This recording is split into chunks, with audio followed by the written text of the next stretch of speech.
In this video, we're going to go over part of the installation process and some of the options for our 620 inner tailgate panel. These are available from Skillard.com.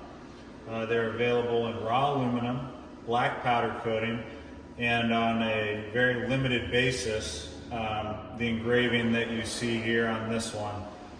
This engraving took 8.5 hours to do. That's why they're going to be very limited.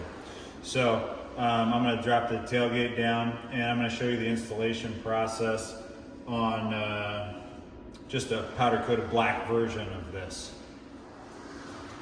Alright, so we have the tailgate down, no panel on it, and these are the panels that you'll receive when it comes to putting this on. You can see the internal structure here of the tailgate, and so it comes with two panels and is reinforced in the middle by the factory reinforcement. The reason we're doing two panels is it's considerably less expensive to ship.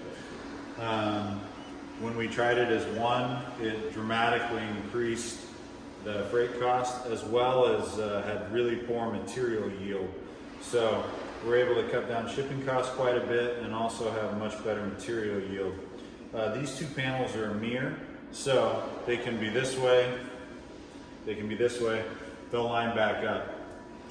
One of the things that we found also with the tailgate panels, for the tailgates, is that the factory holes that are in it were inconsistent from truck to truck.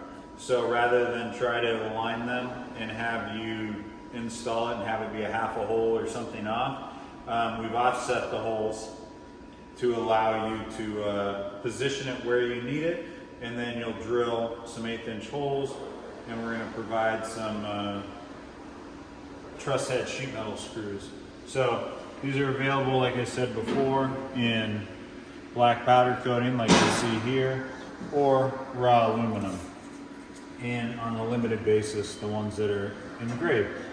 And so the center here, you're going to line up the seams. You're going to mark and drill. You'll drill for all the holes, install the machine hardware, sorry, not machine hardware, the sheet metal hardware to secure it all. Alright, so after you get these installed, you can see here that for me handling it, I got some fingerprints and handprints in there. Just wiping it down with a little bit of water or like isopropyl alcohol.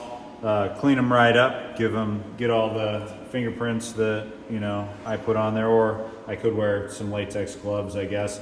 Normally I just give them a quick wipe down to get any dust or fingerprints off after I'm done. And these are available from Skillard.com. If you have any questions, please email sales@skillard.com.